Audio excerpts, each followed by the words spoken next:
What is popping, everyone? Welcome to the Fleaflicker NFL show. I'm your host, Ari Boomer. And today we're going to delve into a new side series, I can call it almost. I'm going to call this, I think, the Tail of Sports Podcast. And it's just going to be me talking about sports. I don't want to limit myself just to football because there's kind of limited content right now with everything being shut down. I want to talk about some things from an outside perspective, from someone who might not be a fan of certain sports and all of that. Also, there's a lot you can potentially talk about right now. So there's a lot of cool stuff I want to delve into. You're not joined by anyone else today. It will just be me, and I want to delve right into it. We have a really fun show sheet, actually. I want to talk about Tom Brady and the interview he gave with Howard Stern recently. My mic just fell. That was really weird. Usually we don't see Tom Brady open up, so it's going to be fun to see him actually open up and talk to people. I want to talk about some of the NCAA's new football ruling. That's really big, and it came out today. I want to dive into a new series called What You Watching, or something like that. What are you watching? What you watching? I like how that sounds better. I have two things I want to talk about there, two things that I've recently been watching, including The Last Dance, the new Michael Jordan's Chicago Bulls documentary. I want to talk about that from the perspective of a person who's not really a fan of basketball. And I want to finish off with something else, actually, that is really angering me. In fact, I'm going to jump into that right now. So, as most of you know, I am, in fact, a Philadelphia Eagles fan. And really, what I want to talk about, first of all, I want to congratulate quarterback Carson Wentz. He had a child, I believe yesterday. It is Wednesday the 29th, April 29th. He had a child, I believe, last night, the 28th. Congratulations to Carson Wentz. Really go out, be a good dad, do all that fun stuff. And really, just, again, congratulations to him and his wife for, hopefully having something that can lighten up their times in this post-corona terrible world we're living in currently. But the thing I want to talk about is not his child, which, again, congratulations to that. I'm going to keep saying it over and over again. But I want to talk about the blasphemy that the media is saying right now. So for those of you who don't know, the Philadelphia Eagles drafted backup quarterbacks Jalen Hurts from Oklahoma in the second round, pick 53. And there's lots of outrage about this pick. I am also pretty outraged as well because that's just not something you waste on a team that you don't waste a second-round pick on a backup quarterback. And even if you run some sort of Taysom Hill gimmick plays, it's just not worth it, in my opinion, unless you obviously flip him, and that's going to be difficult to do. I don't think you're going to get much trade value for Jalen Hurts. But that's besides the point currently. There's lots of blasphemy going on in the media, lots of fake news. I saw First Take and all these things. Max Kellerman was saying things like, Carson Wentz should demand a trade. He should be outraged. And reports coming out from Gridiron Sports saying that, Howie Roseman, the Eagles GM, didn't want to miss on Jalen Hurts because he missed on Russell Wilson back in 2012. And all this nonsense, fake news, most of it's fake news. Really, the way I look at it, Carson Wentz is the starting quarterback. We're devoid of sports. People are going to come up with nonsense headlines. I just want people to know Carson Wentz is the starter for the Philadelphia Eagles. Everyone knows that. Howie Roseman has said it. Doug Peterson has said it. Jeffrey Lurie has said it. Literally every single member of the Eagles team has said he's a franchise quarterback. All the players think he's a franchise quarterback. Think about it like this. Lots of young players, they are looking up to Carson Wentz currently. Someone like Greg Ward, wide receiver. Someone like Miles Sanders, the starting running back. These guys look up to Carson Wentz currently, right? And if you bench Carson Wentz, you're going to have a mutiny within the locker room. That's just not a smart way to build a team. So when you think about it logically, it makes no sense that, Carson Wentz isn't the starting quarterback and Jalen Hurts is here to replace him. No, he's not here to replace him. Jalen Hurts is here to be the backup. Also, Jalen Hurts is bringing some pretty valuable things here. For those of you who don't know, Jalen Hurts actually got benched in the championship game when he used to play for Alabama. Current Dolphins starting QB, or not starting QB, they drafted him this year. Tua Tagovailoa. I'm going to say Tagovailoa because that's how it's spelled. But Tua came in and he balled out, and they ended up winning the championship game behind him. Similar to a sort of Nick Foles, Carson Wentz saga, that happened with Jalen Hurts. Jalen Hurts is going to come in And he's going to bring that sort of thing, that sort of side story, that chip on his shoulder. And also, Jalen Hurts is such a positive guy. The way he took the benching was amazing. He got benched for Tua, and he was the starting quarterback for years, and they benched him for, the better player. Tua is the better player, but he took it like a champ. He was always the first one out to celebrate. He never really complained to the media.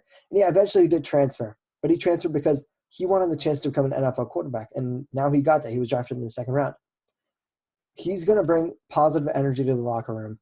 And yeah, I don't agree with the pick of selecting Jalen Hurts so early and to be a backup quarterback. But when you think about it, Jalen Hurts is not ready. He's a really good decision maker, but he still needs to work on, that arm. He needs to be able to throw more accurately in man coverage. He needs to be able to throw more accurately downfield. And he's improving. That's the thing. He improved all throughout the year in Oklahoma. He was making throws to end the season where he wasn't making them to start the season. That's improvement. Jalen Hurts is a dog.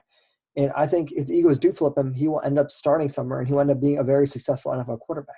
But currently, there's no way in hell that Jalen Hurts is coming in and beating Carson Wentz, a guy who almost won the MVP, a guy who, threw for 4,000 yards with no receivers over 500 yards, a guy that, is the franchise quarterback, the face of the franchise for the Philadelphia Eagles. This blasphemy from Max Kellerman and Stephen, I don't know if Stephen A said something like that, because really I don't pay attention to those big media guys, but it showed up in my feed and I was like, that's blasphemy. That's not something you want to, it's just ESPN trying to get clicks and nothing more.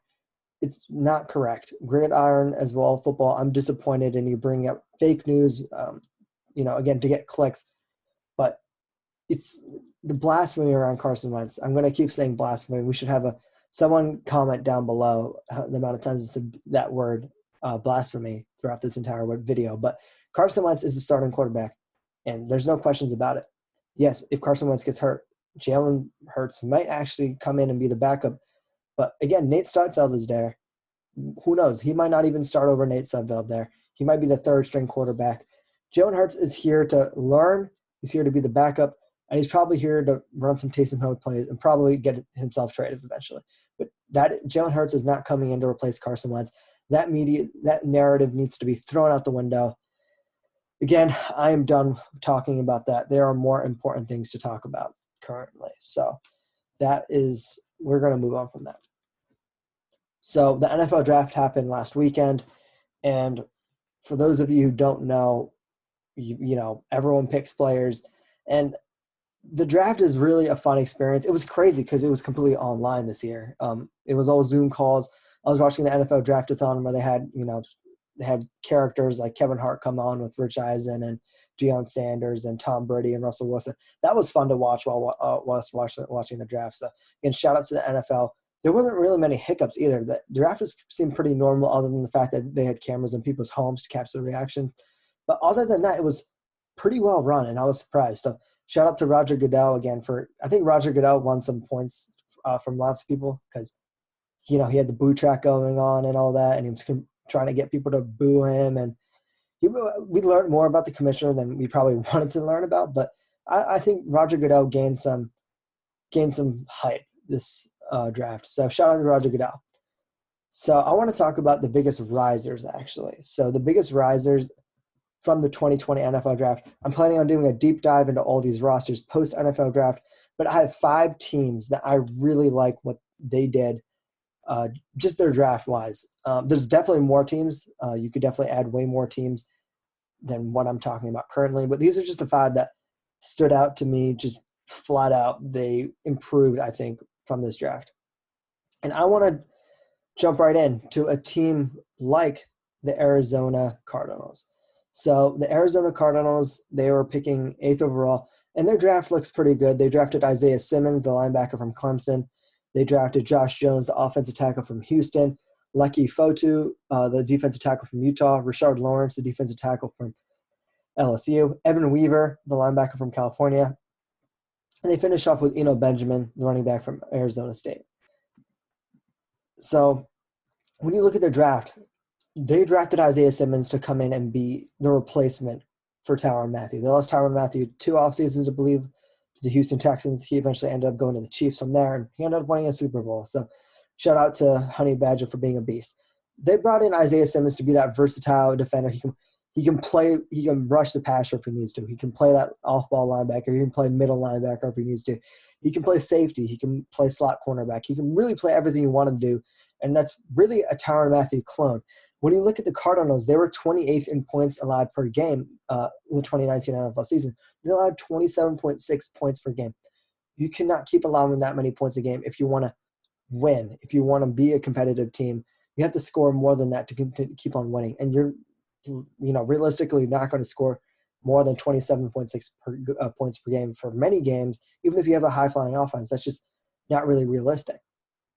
But they brought in Isaiah Simmons, and he could fill a lot of holes for that defense. They still have Chandler Jones there. He's a beast outside linebacker, pass rusher. And they also drafted, like I said, they drafted Evan Weaver, the linebacker from California, in the 6th round. And all I've heard from Evan Weaver is he's a hardworking guy. I don't think he's above average, like athleticism-wise. I think he's sort of just average to maybe slightly above average. But he has that hard-working mentality, I've heard. And really, I like that pick as well. You can solidify your linebacker spot. The second pick I really like, though, is Josh Jones, the offensive tackle from Houston. So my first draft grade for Isaiah Simmons when they drafted him, I wasn't really high on the pick because I was like, oh, yeah, you drafted defense, but you need to protect your star quarterback in Kyler Murray, who you drafted first overall in the 2019 NFL draft. And I was like, oh, you had a huge tackle. You had a selection of literally 3 tackles on the board who were all ballers. You didn't pick any of them. But you ended up getting Josh Jones in the beginning of the 3rd round, really, from Houston. He was a borderline first-round tackle. I had him projected to go late first round. He ended up going early 3rd. You're getting a steal here from Houston. He was a 4-year starter at Houston. He was a team captain. He played left tackle.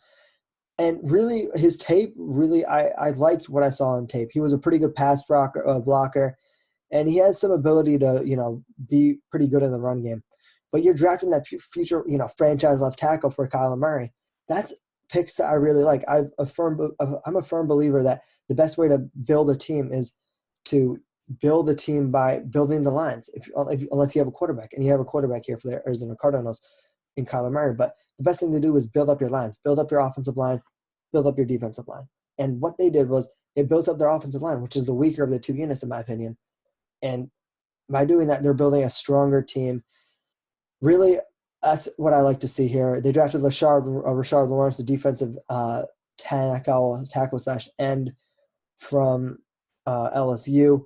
He's another guy. I don't think he's going to be like crazy good, but again, you're prioritizing defensive line. You drafted Isaiah Simmons to be that Swiss Army knife. You drafted Josh Jones to be the future tackle, and then you drafted a lot of guys who hopefully be some impact guys, be some run stuffers in the case of Leki Fotu, and just do whatever you can to build up your team. I like what the Arizona Cardinals are doing. They're building up the offensive line. They're trying to improve their defense with the most versatile player in the NFL draft this year. And that's what I like to see when it comes to building a team. Now, another team that really stood out to me, and I was surprised, but the Carolina Panthers, the first year with Matt Rule, they ended up finishing 4th in the NFC South in 2019 with a 5-11 record. And really, Christian McCaffrey probably carried them to like 3 of those wins. They drafted Derek Brown first with their first-round pick, 7th overall. Derek Brown is a beast. Every time I watch him, I see Fletcher Cox. So he was getting triple-teamed, double-teamed literally every single snap. He can be that game wrecker in your front 4. And that's what I like to see. And then they ended up, again, like I said, they prioritized defense heavily. The Carolina Panthers were 31st in points allowed per game, 29.4 points per game. That's almost 30 points per game. You cannot win games like that. They ended up prioritizing defense, and I think this is the first time ever where a team has went all defense in all their picks in a draft. They ended up picking Yetur Gross-Matos, the pass rusher from Penn State. He's another solid defensive end who has a pretty high ceiling. I liked what I saw from him on film. He's going to be a good pass rusher for that team. So you prioritize defensive line with your first-round pick and your second-round pick. That's what I like to see. Again, like I said before, I'm a firm proponent of you got to build your lines when you got your quarterback. They think they got their quarterback in Teddy Bridgewater here. Now they're building up the lines. They're building up their defensive line. They're building up they're building up their edge rusher, defensive tackle. They drafted Jeremy Chin, the safety from Southern Illinois. He's another heavily athletic guy. It's good speed. He didn't play in a high competition level of school, but what you saw from Jeremy Chin, he was dominating the people he was playing. You're getting essentially a linebacker who plays safety almost. He has good tackle. He has all the athleticism you want him to have. You're drafting an athlete here to fix that defense, hopefully. Then you draft Troy Pride, the cornerback from Notre Dame, another guy who could have gone maybe second or third round in this extremely deep cornerback class. He's another guy that you got late in the draft that you like. You're prioritizing defense here. You draft a defensive line. You draft a secondary help. That's how you build a team. When you probably look at the defensive side of the ball, you get pass rushers who can, wreck the game up front, hurry up the quarterback. And then you get guys in the back end who can cover these star receivers. When you look at who the quarterbacks that the Carolina Panthers are facing, they're facing guys like Drew Brees, Matt Ryan. They're facing, all those guys down there. They're facing Tom Brady now. The best way to wreck Tom Brady's game is to get pressure on it. The best way to wreck Drew Brees' game, get pressure on him. Same thing with Matt Ryan, though I think Matt Ryan's probably a slightly better quarterback than those two, even though Tom Brady is, again, a great quarterback at this point in their careers. But the best way to do that is to build a team that can face it. And when you look at how I'm watching The Last Dance right now, the Chicago Bulls Michael Jordan documentary, and when you look at how Jerry Krause built that team, the Chicago Bulls, he built them to beat the Detroit Pistons, right? That was the rival. That was the team they needed to get through to win a championship. Right now, when you're the Carolina Panthers, you need to get through 3 teams if you want to be a playoff contender. And that being, the New Orleans Saints, who are the clear runners for the division, the Tampa Bay Buccaneers, who improved a lot. I'm going to talk about their roster eventually as well. I think they improved a ton, not only with the draft, but with free agency, and obviously bringing the GOAT in is going to really bolster your predictions. And then you have another team down there with you have the New Orleans Saints, you have the Tampa Bay Buccaneers, you have the Carolina Panthers, and then I'm forgetting the last team, but the Atlanta Falcons. You have Matt Ryan down there, and you have a pretty heavy, you got some wide receivers in this class as well on all these teams. You have Michael Thomas, Julio Jones, you got Mike Evans, you got Chris Godwin, you got all these really A-class, B-class wide receivers there, and you draft a safety, and you draft a cornerback, and you're getting pass rushes to disrupt all these these throwers of the football. That's how you build a team. You have to pick targets that you're building your team specifically to have a chance against. And that's what the Carolina Panthers are doing. That is what Matt Rule is doing. I don't think they're going to be an amazing team this year, frankly. I think they're going to be probably around the same, like 5-11, maybe they'll win 6 or 7 games, like best case scenario. But they're building a team for the future, and by prioritizing defensive line and building teams that can, disrupt the other teams in your division, that is how you build a team, and that is what I'm liking from a team like the Carolina Panthers. Now, my third team that really improved, and this is going to be obvious to most people, the Cincinnati Bengals. They got their quarterback of the future with Joe Burrow from LSU, had the best seasons literally ever when it comes to a quarterback in college. Then you have to go out and you draft your A.J. Green as a replacement eventually in T. Higgins. T. Higgins is my 4th wide receiver on the board. That, again, is how you build an offense. You got to provide weapons for your quarterback. They have John Ross, the speedster, over there. They still have A.J. Green, who's a baller. They got Tyler Boyd, another 1,000-yard receiver for the last 2 seasons. He's another good weapon. You have Joe Mixon down there. You have weapons. And by getting T. Higgins, you're just getting another jump ball guy who can go out there and has really an outstanding catch radius. And he can make those ridiculous catches to potentially bail out your quarterback. But you're building weapons around your star quarterback. That is what you do. And the biggest hole on this team for a team like the Cincinnati Bengals was linebacker. And they really addressed that. They drafted 3 linebackers here. They drafted Logan Wilson, who was most likely everyone's 3rd linebacker or 4th linebacker on the board. They ended up going with Logan Wilson here from Wyoming. He's a baller. They needed, when you look at their linebacker position, they had one player who played like more than 7% of the snaps, and that was Jermaine Pratt, a third-round pick from literally 2019. So they were starting a rookie, and he played well. But the biggest hole in that team, that Achilles heel, was linebacker. They could not stop the run whatsoever. It's not a good thing when your safeties in Jeffrey Bates, I think his name, Jesse Bates. Jesse Bates is safety, and you have Sean Williams, also the safety. The worst thing you want when it comes to your team, statistics-wise, sorry, I cannot speak, is to have your safeties lead the team in tackles. And that's what happened the last 2 seasons. You cannot have that happen. That means that the front 7 is not doing their job, really, when it comes to it. And they're just leaving it open, and they're forcing the safeties to make the tackles. That's not okay. We need linebackers who can make tackles. Logan Wilson can do that. They drafted Akeem Davis-Gather from Appalachian State. He's another outside linebacker who's, a faster guy. You're fixing that position. You also drafted Marcus Bailey in the 7th round. Again, I've heard he's a solid tackler, and he's just good, like, awareness-wise. I don't think he's like a flashy guy, but he's more of a solid guy that you drafted in the 7th round who could maybe eventually develop into a starter. That's what you drafted here. You drafted a guy who's most likely going to start in Logan Wilson. You drafted the guy in Akeem Davis-Gather who was, again, most likely going to start. You have Jermaine Pratt, and you have Marcus Bailey, a guy who might eventually develop into a starter. You are fixing that that Achilles heel of that defense right there when you're Cincinnati. You drafted your future quarterback, which is the biggest hole. But then you drafted really Achilles heel of your team by fixing that linebacker position. When you look at a team like the Bengals, they were like 32nd in the league, which is last when it comes to yards allowed on the ground. They have a really ferocious pass rush. They have guys like Sam Hubbard and Carlos Dunlap and Geno Atkins. They now have DJ Reader.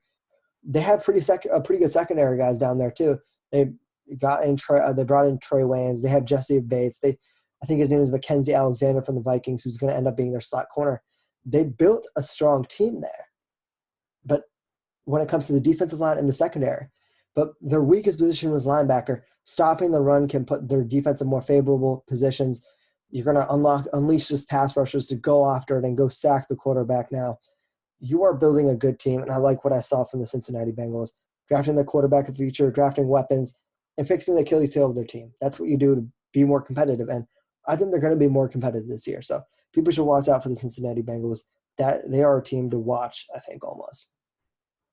And my 4th team that really stood out to me was the Denver Broncos. The Denver Broncos went all out, and if you want a textbook example of how to build around your quarterback, you look at this. You look at the Denver Broncos. They already had Cortland Sutton, who's really almost an elite wide receiver down there in Denver. They drafted Jerry Jeudy, who was most people's second wide receivers on the board. He's literally the best route runner in this year's class. Him and Van Jefferson from Florida. But Jerry Jeudy he has that ability to, go up there and make catches if he needs to. He has the ability to get open. He's good with the hands and with the ball in his hands. He's a true wide receiver 1. Then you draft KJ Hamler, the speedster, probably 2nd or 3rd fastest guy in this class. He's a jet. He's literally cutting through people. You can hear like the whoop sound as he's literally, yeeting around people almost, just skirting around people, doing whatever he can. He's not a great guy catching the ball. He's a smaller target. He's probably going to get hurt eventually too. I would bet money he gets hurt. And again, that's not something I want to do, but just his slight frame, 5'9", like 175. But you're adding speed. You have Cortland Sutton there. You have Deshaun Hamilton, another Penn State guy. You have Jerry Jeudy. Then you draft offensive line in Lloyd Cushenberry, the center from LSU. He was the only guy who handled his own against Javon Kinlaw in the Senior Bowl. Javon Kinlaw, the guy, he ended up going 14th overall to the San Francisco 49ers to replace DeForest Buckner. He's a mauler. He's like 6'6", 300-something pounds. He just pushes people away. Lloyd Cushenberry held his own. You're helping that offensive line. And then when you look at literally all the other, they drafted a guy named Tyree Cleveland, wide receiver from Florida. But really their top 3 picks are what I'm looking at here. They drafted wide receivers to help their quarterback, Drew Lock. And then they drafted offensive line to help their quarterback. They're getting Jawan James back from injury as well, who's another good tackle. Look out for the Denver Broncos. I don't know if they're going to compete with a team like the Kansas City Chiefs. But again, when it comes to building your team, you got to build your team to take out the number 1 guy, take out the challenger. You're the challenger taking out the juggernaut. And right now the juggernaut in the AFC West is the Kansas City Chiefs. And what you did here, you got loads of talent around your talented young quarterback. You got speed in KJ Hamler. You got route running. You have that huge outside presence in Cortland Sutton as well. You are building your team to hopefully stand up to the to the ranks of a team like the Kansas City Chiefs. The Denver Broncos, they have a pretty solid defense. Actually, I was surprised. They were like 8th or 9th in points allowed per game. And I was surprised because I didn't really think they were going to be like that. They did lose some defensive stars, but I think they're still going to be a solid defense, but improving their offense and almost following the Kansas City blueprint and trying to build around your own quarterback. I really like what I saw from the Broncos this year. I don't think they're going to really, do crazy things this year. But if Drew Lock takes a step, watch out for the Broncos. I think they're my 4th biggest riser. Well, not 4th. This isn't really in order, but they're one of the biggest risers to me and teams that stood out with their 2020 draft class. And now the 5th team I really want to talk about is a team that I don't know if most people are talking about, but the New York Jets. I really liked what the New York Jets did. Again, I've said it multiple times during the segment, but I'm a proponent of building your offensive line and building your defensive line. And that's what they did here. They drafted Mekhi Becton. He's a mauler. I didn't realize how big he was until he was hugging his mom, actually, after he got drafted. But what you did here was you drafted Mekhi Becton to solidify your quarterback and protect his blind side. And that's what you're doing here. You're protecting Sam Darnold, and you're opening up the run game. Le'Veon Bell he's a machine when he has guys actually blocking for him.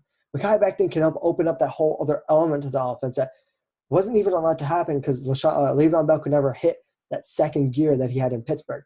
By drafting offensive line, you're helping not only protect your player and your franchise quarterback in Sam Darnold, but you're also opening up a whole other dimension in the run game.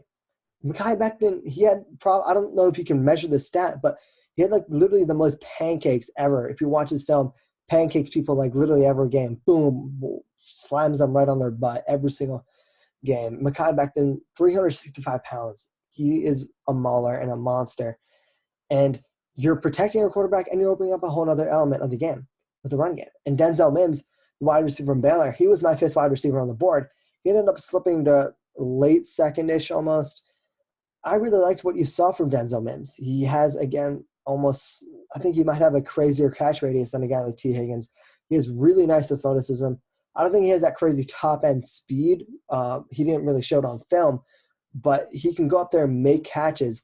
You need a guy who can go out there and make those contested, 50-50 balls. You lost Robbie Anderson, who was more of that burner for the offense. Now you're complementing that by drafting someone who can be a true wide receiver 1. You're not only getting protection, but you're drafting weapons as well.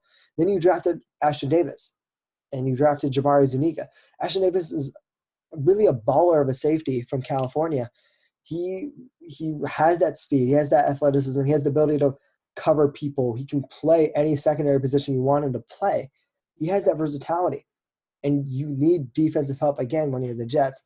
The Jets were really they weren't like the flashiest defense. I believe they were 16th, middle of the road when it comes to points allowed per game. But you can also fix that by drafting a guy like Ashton Davis and then drafting a guy like Jabari Zuniga. He literally has that most endless ceiling when it comes to Jabari Zuniga. If he develops, he could be one of the better pass rushers in this league. And again, you're solidifying, you're focusing offensive line and defensive line. That's what I'm a proponent of. I'm going to keep saying it over and over again. Build your team with your quarterback and then offensive line and defensive line. Then you got to get weapons for your quarterback because, again, while you're building a nice core of your team, but it doesn't matter if your team has like 10 seconds pass protection. If guys aren't getting open, they're not getting open. It's going to be a failed play. By drafting Denzel Mims, you're getting a guy who can hopefully get open. And then they ended up drafting, I think the most notable pick for me in the late rounds was Bryce Hall, the cornerback from Virginia. He was probably a borderline first round, second round pick. He got injured, so that happened to him. But Bryce Hall was a guy that probably shouldn't have fallen to the 5th round. Probably would have gone in the 2nd round. You have Tremaine Johnson. He's really been a bust for you. Now you can get Bryce Hall, who can, if he stays healthy, hopefully becomes that cornerback on the outside. They have their quarterback, right? They drafted offensive line to protect. They drafted defensive line to rush the passer. Then they drafted offensive help in Denzel Mims to hopefully, make those catches and be a weapon for that team. And then they drafted secondary help in Bryce Hall and Ashton Davis. That's literally one of the most perfect drafts. I don't know much about these other guys, but from what I see is you drafted Cameron Clark, also another offensive lineman. You're prioritizing offensive line and defensive line. You're prioritizing secondary help, and you're prioritizing getting weapons for your star quarterback. Sam Darnold, it's going to be his third year. I think he would have had a way better this year if he didn't come down with mono. But look out for Sam Darnold. I'm really liking what I'm seeing for this New York Jets team. And again, I'm going to do a deeper dive into the roster later on in the offseason. But I really like what I'm seeing. And they are my last, maybe even the biggest riser from the 2020 NFL draft. So that was a pretty long segment.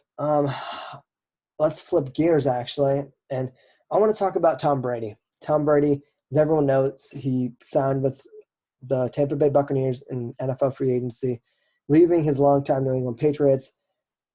And that was shocking to lots of people. It was shocking to me. I thought he was going to stay in New England.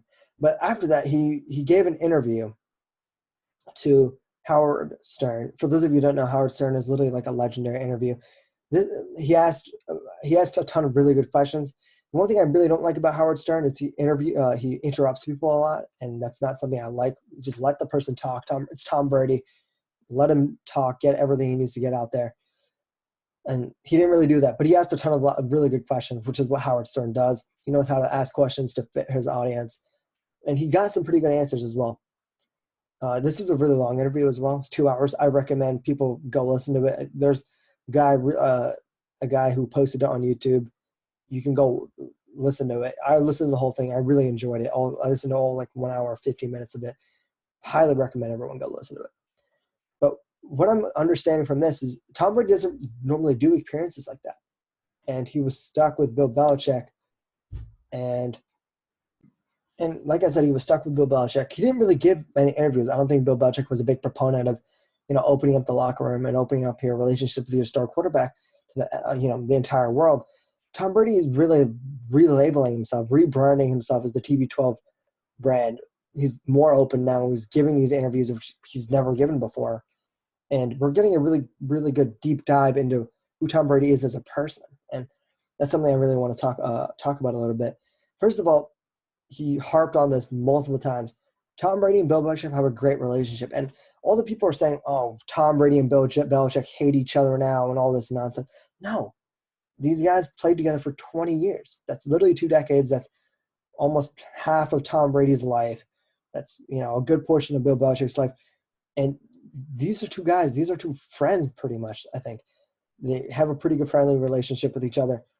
And Tom Brady kept on saying this. He has a great relationship with Bill Belichick. Great relationship with Bill Belichick. And Howard Stern was trying to, stir up beef consistently, trying to say, oh, don't you hate him? Don't you hate Bill Belichick?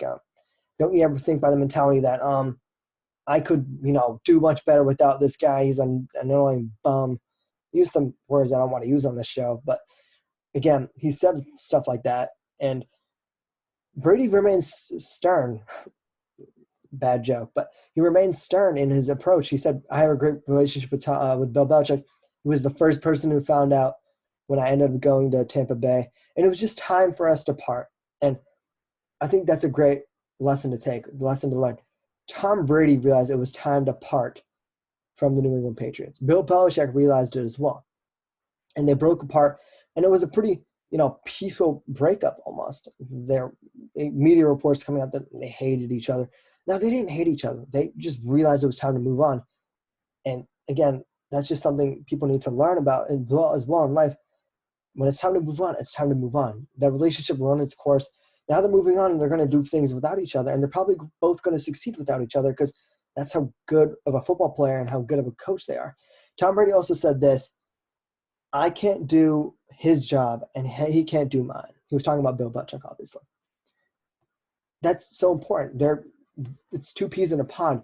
You need each other to succeed. Really, that's what it comes down to. He can't do his job. Tom Brady can't coach the team. And Bill Belichick is really the greatest coach of all time. He cannot coach the team. He cannot replace Bill Belichick. And similarly, Bill Belichick can't come in and he's not going to start throwing passes and be a Hall of Fame quarterback like Tom Brady. That's just not going to happen. Their relationship is fine. And Tom Brady has said it multiple times. They depended on each other. They both depended on each other. Tom Brady and Bill Belichick, the relationship was good. And everyone's saying it wasn't, just don't know what they're talking about. You can't, and Tom Brady also said this that stuck to me. He said, I don't care about my legacy. And to me, that stood out a lot. Tom Brady not caring about his legacy. I mean, he is the GOAT. He is literally a legend. And he said he doesn't care about his legacy. He just cares about going on and winning, going on and being a great teammate. All that stands out to me so much. He doesn't have resentment for Bill Belichick, for the Patriots as well. He doesn't care about his legacy. He said he has a good relationship with Bill Belichick, and he's praised him multiple times. And throughout this entire show, really, that entire interview, we got to learn who Tom Brady was as a guy. He's just almost an everyday guy. He has the supermodel wife, and he has 6 Super Bowls, and whatever he wants almost. But Tom Brady, when it comes down to it, Tom Brady is an everyday guy. He has everything he wants. He's just a hardworking guy. I mean, Tom Brady, he said it multiple times throughout the interview. He wasn't the best athlete ever, and he literally said, "Go ask my high school teammates." They would have laughed if they said the skinny guy named Tom Brady would have ended up being in the NFL, not forget the NFL, being the best quarterback to ever play the game. And Tom Brady's just a guy. He's hardworking. There's a story that came out that he was working out in a park and he got kicked out because of the quarantine. But again, he's working out in his park. He's throwing balls. He got his wide receivers. One of the first things he talked about in the interview as well, he was talking about how he got his wide receivers numbers. He's talking about how he's an introvert, really. For those of you who don't know, an introvert is someone who's quiet. They're not naturally outgoing. He said, for me to be a leader, I need to put that aside, and I need to make relationships with my teammates. What more do you want to ask for? Tom Brady, really, this interview gave me a deep dive into who he is. He's a hardworking guy. He cares about his teammates. He's a quieter guy, but really, when it comes down to it, Tom Brady is such a good football player, such a good human being. And honestly, what I liked from that interview, the entire time Howard Stern was trying to stir up, beef, the entire time he remained level. He talked about his life. He talked about how he, his hardworking, all he did, his medical stuff, his CB12 life. He talked about all of that. But the entire time, he never said a bad thing about Belichick. He never said a bad thing about his teammates. Tom Brady, all this hate that people give towards him, I don't understand it. Because this interview just made me love him even more. And I'm an Eagles fan. I don't really like Tom Brady like that much as a player. But again, at the same time, I do like him as a player. I like who he is as a human. I like what he's done on the field. I like, everything around him. He's going to be flawed like every human being is, but he's not a hateable guy. What I got from this interview is Tom Brady's not a hateable guy. And for those of you who blindly hate him, go listen to that interview. I think it's really going to change your mind about who the GOAT really is. So I'm going to take a break. It's been almost 40 minutes. I need to get some water, rest up, and I will be right back. Thank you for listening, everyone, and I will be right back. And we are back. I don't know if you guys have ever tried this drink. It's called water. It's really good. Really helps relax the throat after you've been talking for like 40 minutes. Yeah. Let's jump right back into it. So the NCAA, as of literally today, which is convenient, they ruled that they're now going to allow college players, college athletes, they're going to be able to profit off their name. So, they can sign brand deals and sign autographs and, do all that. Maybe have a YouTube channel. Someone like the kicker, I'm forgetting his name right now, but he was a kicker for UCF, I believe. He ended up quitting because the NCAA revoked his eligibility because he had a YouTube channel, and now he has 1 million subscribers, and he's making good money from that, I'd assume. And really, he got the last laugh over the NCAA there. But when you look at just college athletes as a whole, they're not getting paid. And this is going to segue into the first segment of what you're watching, and I'm going to talk about a documentary I watched. It's a four-part series. I watched it. It's called Foul Play, and it's by SB Nation. Really, it's phenomenal. Everything I liked from it was really high, quality. It was great editing. I think around 2 hours total if you want to watch the whole thing. I watched it all in one go. It was really that good. It's phenomenal. It's about a guy, I'm forgetting his name now, but his entire job is to investigate the NCAA scandals. And the thing he was investigating was the Laramie Tunsil scandal. For those of you who don't know, back in 2016, the 2016 NFL draft, there were reports coming out, and pretty much Laramie Tunsil, there was a leaked text of him talking to his college coach, and he said something along the lines of, "Yo, coach, my mom needs rent. Can you hit me up?" And the coach said, "Yeah, go talk to somebody." And this, threw everything into whack. Laramie Tunsil pretty much admitted to saying he took money from Ole Miss. That was the college at the time that he attended. He pretty much admitted for taking college, and this really had huge backlash. And this guy pretty much was investigating everything along those lines of who blackmailed him, and he was investigating the idea of dirty money in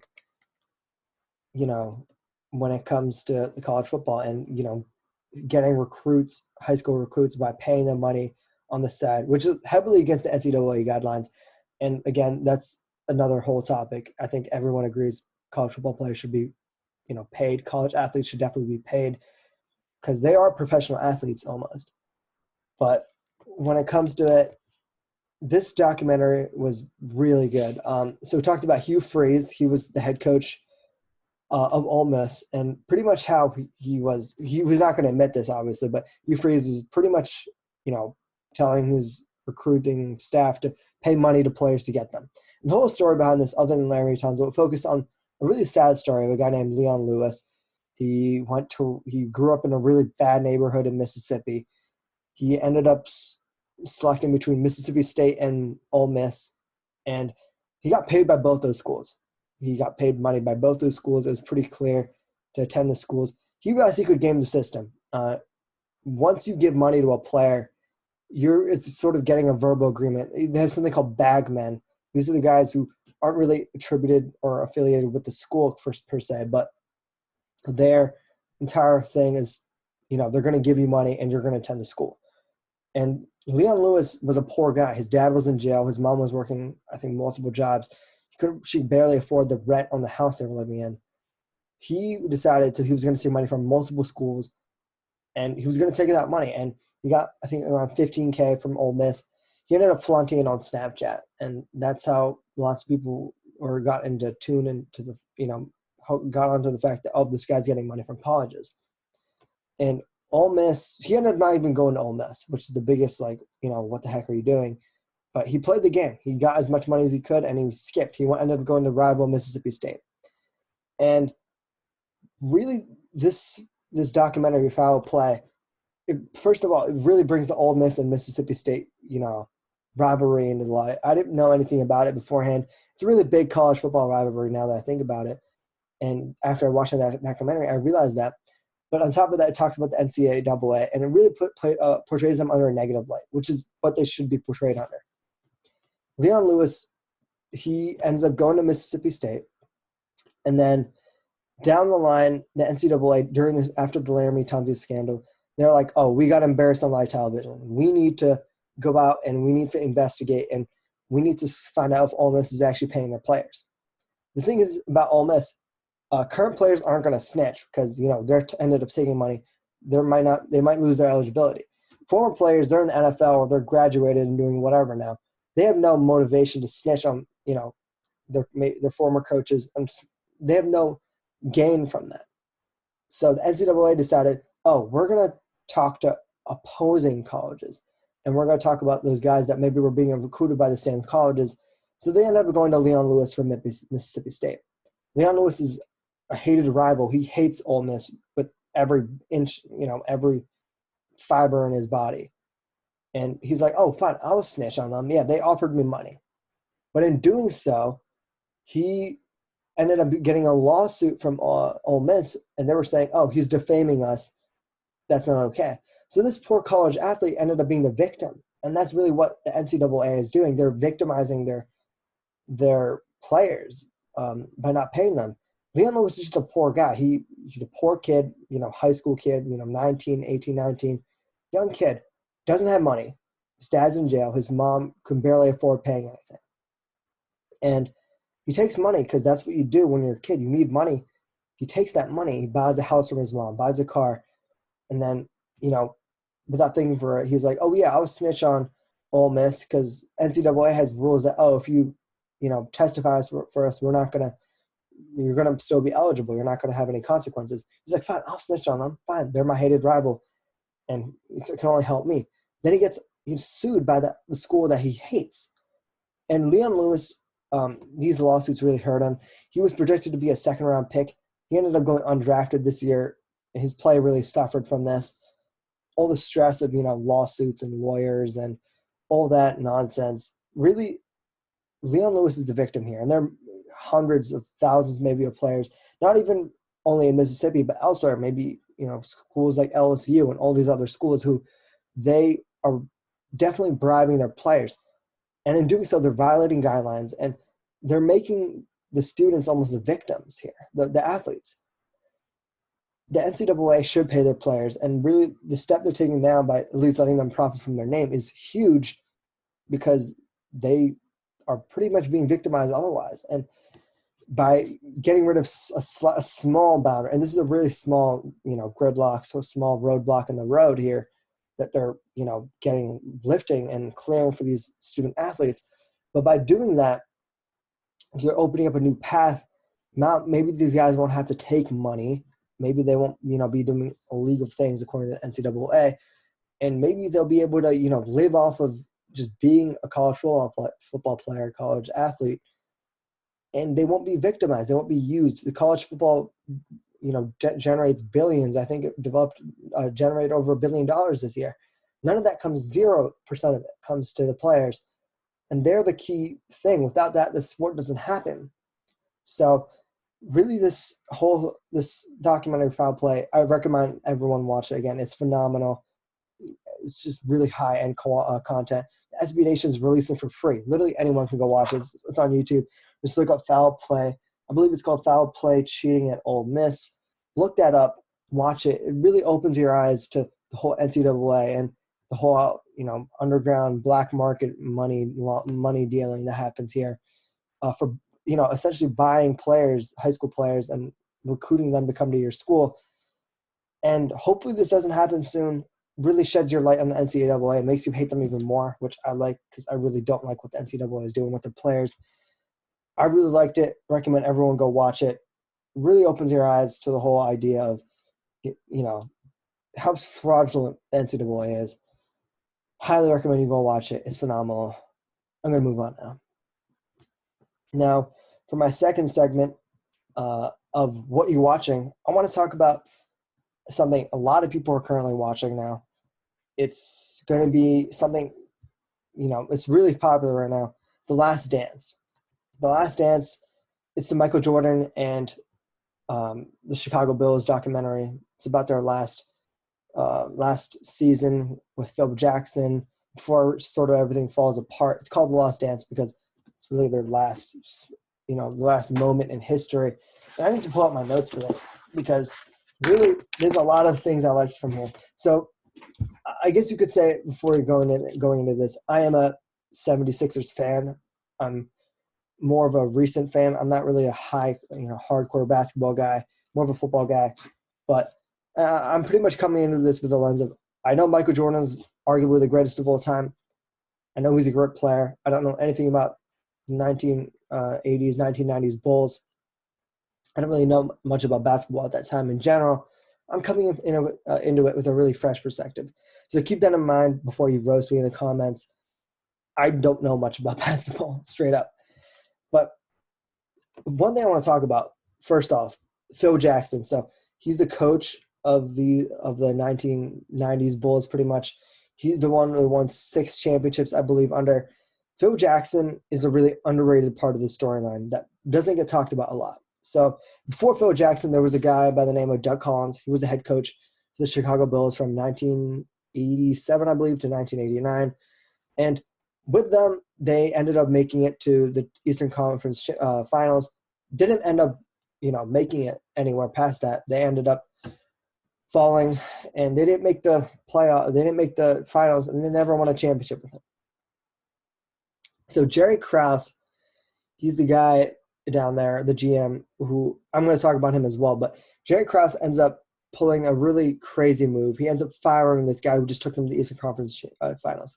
And then he ends up hiring this guy who's been on the roster for a little bit. He ends up hiring Phil Jackson.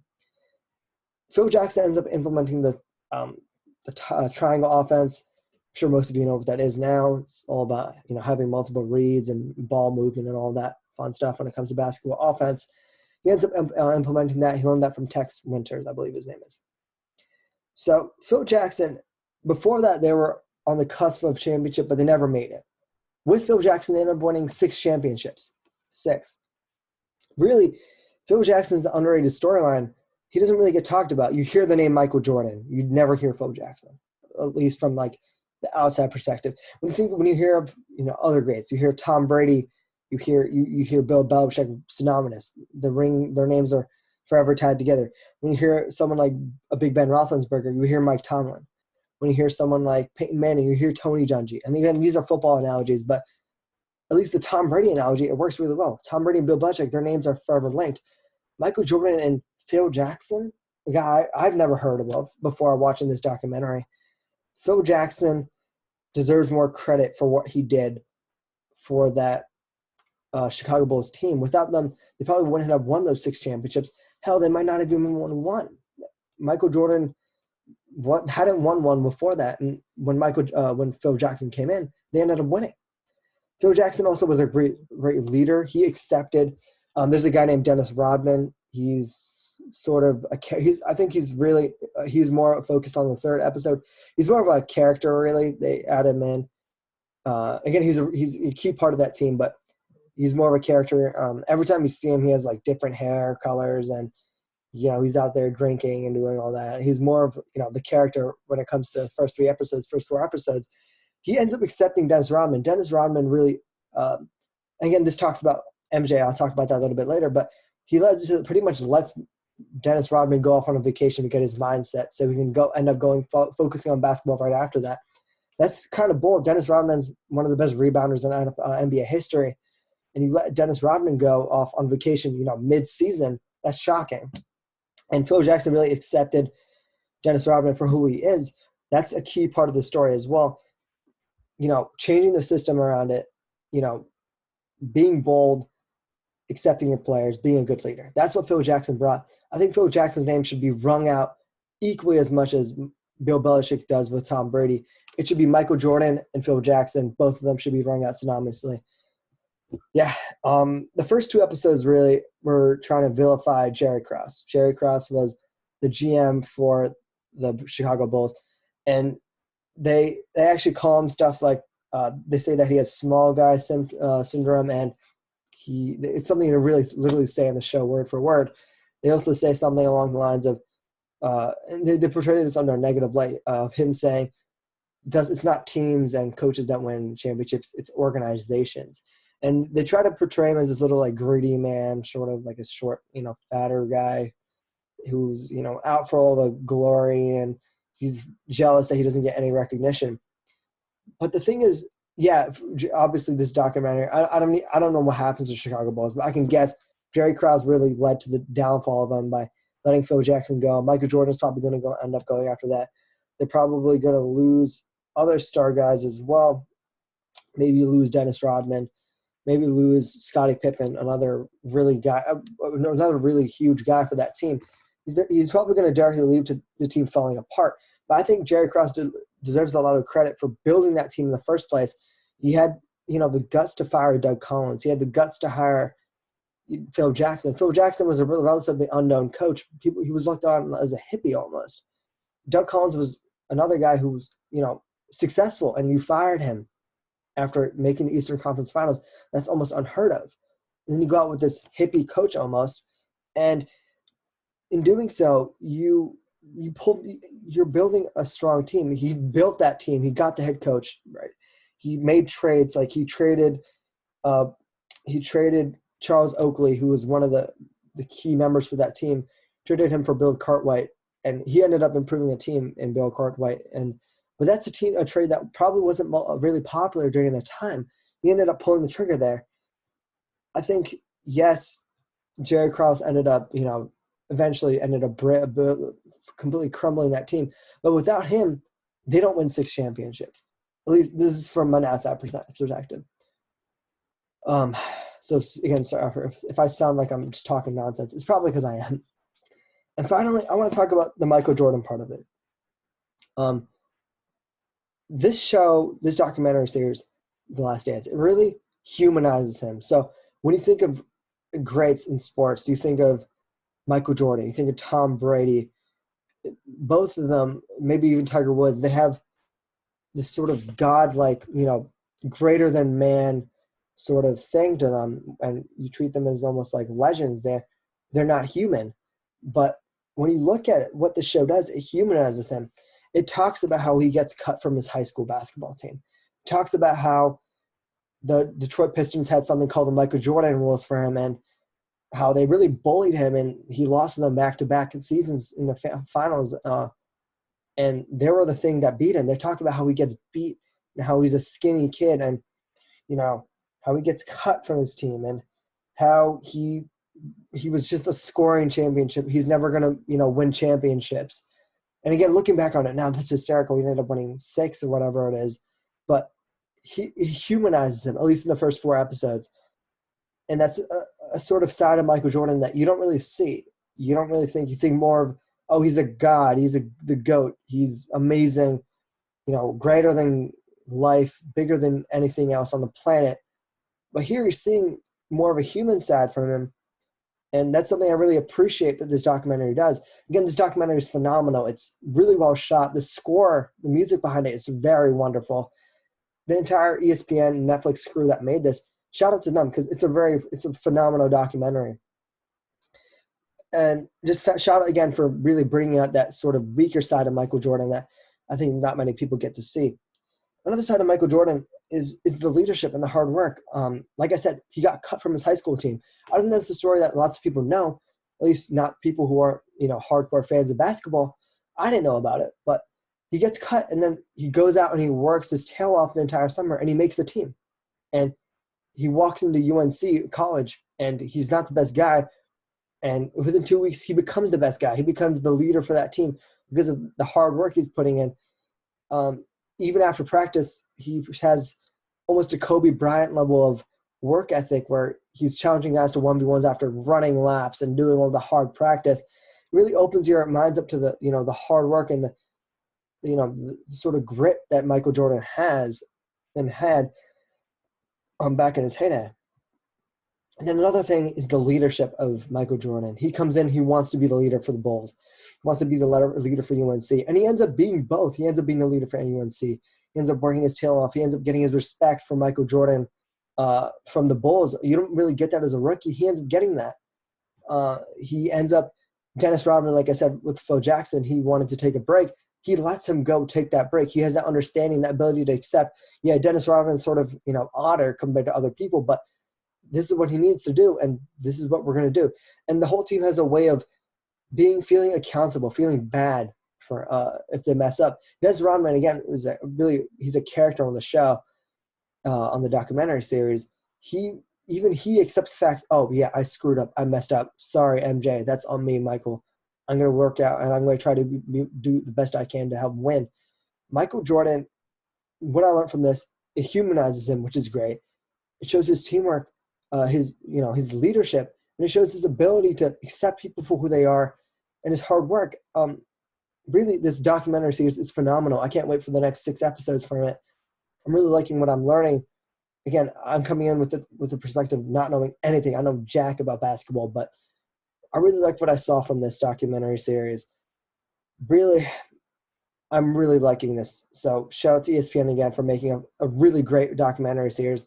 I'm excited for the next 6 episodes. We don't really have much else to watch when it comes to sports content. There isn't much to do right now. Everyone's locked in their home. So again, thank you for, and I think most people know this, but they pushed the date up. It was supposed to be released, I think, June. They pushed it up in April for quarantine. Shout out to ESPN for doing that. We need this great premium content that we're getting right now. So thank you for that, ESPN. And before I head out, I just want to say thank you for listening, everyone.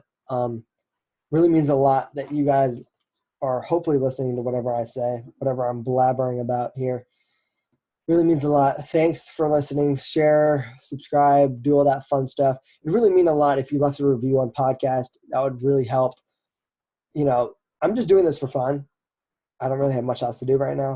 But if I could actually do this to the point where, people are actually listening to what I have to say, that would be great. So share, do that all fun stuff. Stay safe. Stay healthy as well. And peace out. Bye. Adios. Thanks.